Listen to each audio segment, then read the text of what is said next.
Nothing changes.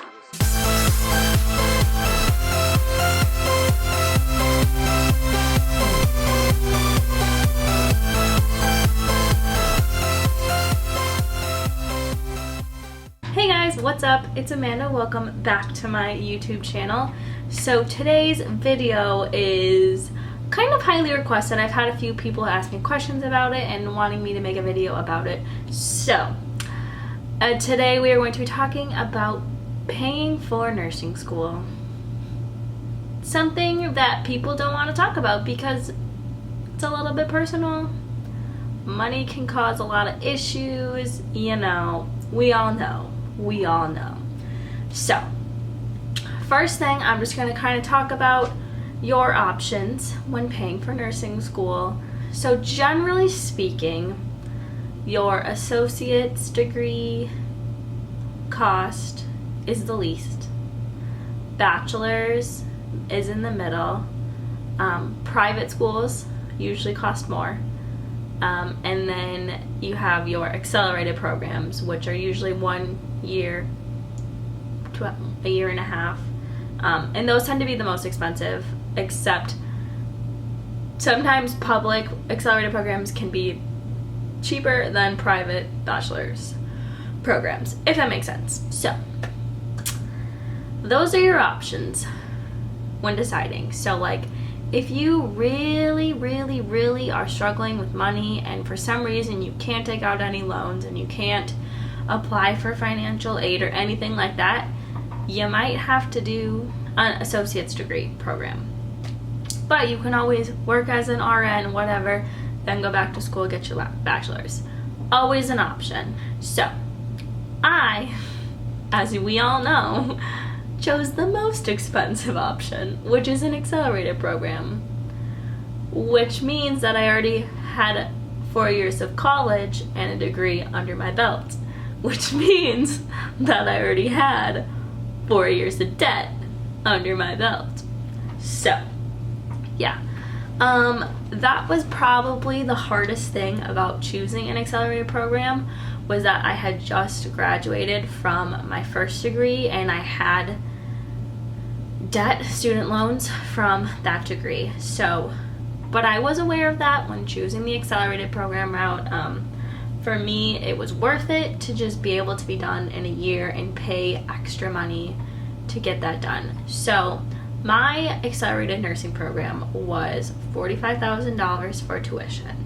I was able to apply for financial aid. It's called FAFSA. It's through the government. Anyone can apply. They give you loans based off of your parents' income, usually, unless you're like an adult returning student, whatever. Then you usually can, if your parents claim you on their taxes, then you have to use their income. But if you are an independent, then you don't. That's some adult talk right there.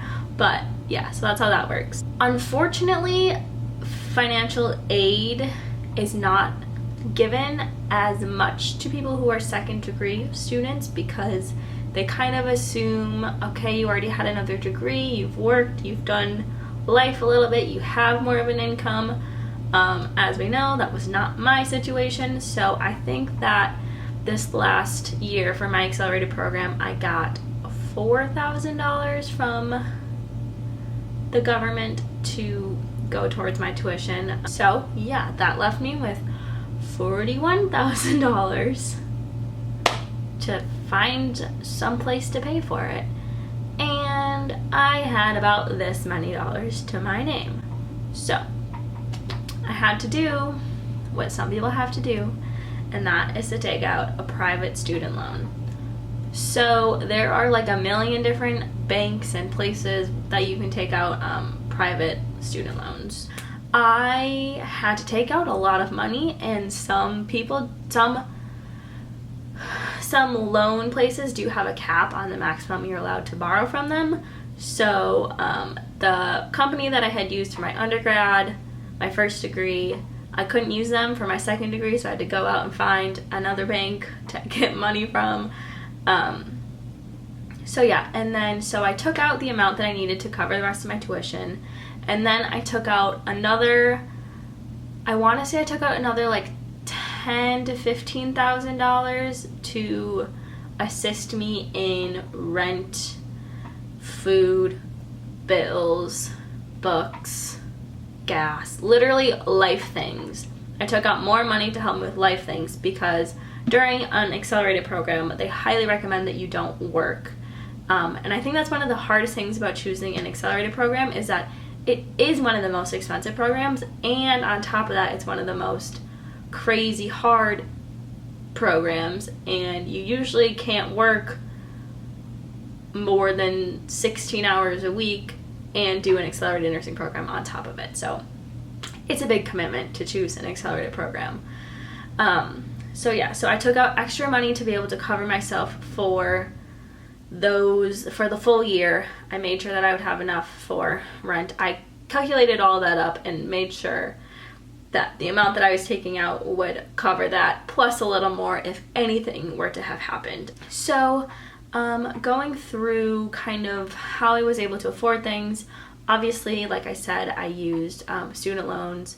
I took out extra to be able to cover all of my bills.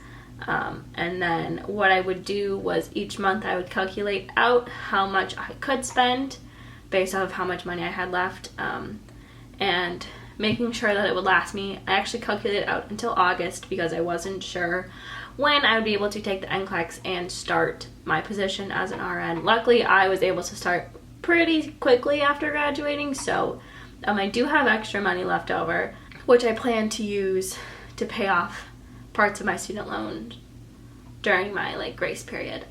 Although living off of such small income this past year has been difficult and I haven't been able to do a lot and I have been stressed about money, I feel like it's setting me up to be able to pay off my student loans a lot faster because I've been living so minimally this last year. I think I can continue that and be able to pay off my student loans a lot faster than 10 years. And I hope that I can do that, and that's kind of my goal.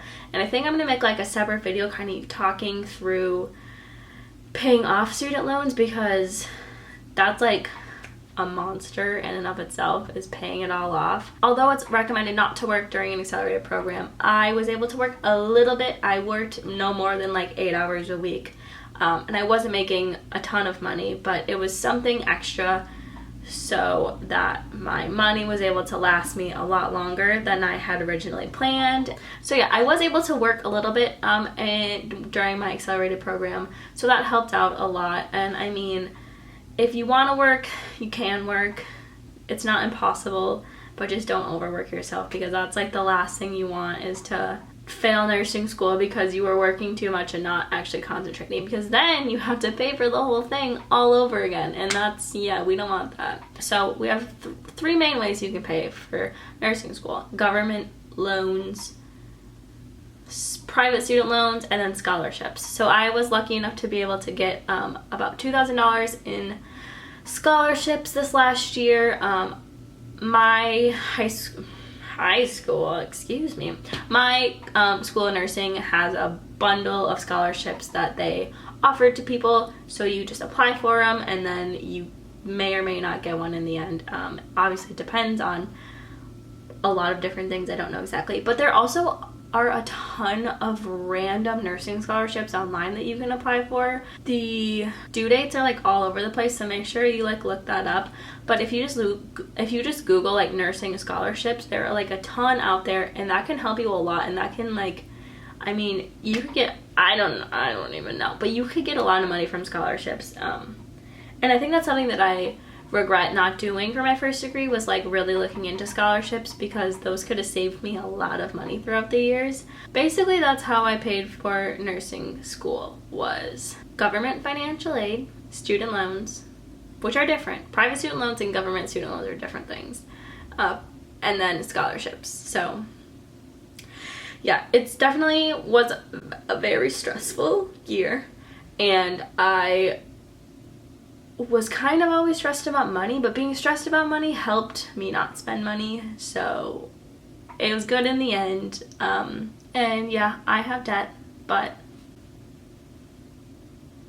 I learned a lot about saving money and being conscious about what I'm spending, so I mean, obviously I wish I didn't have that debt, but also I don't have any regrets about that.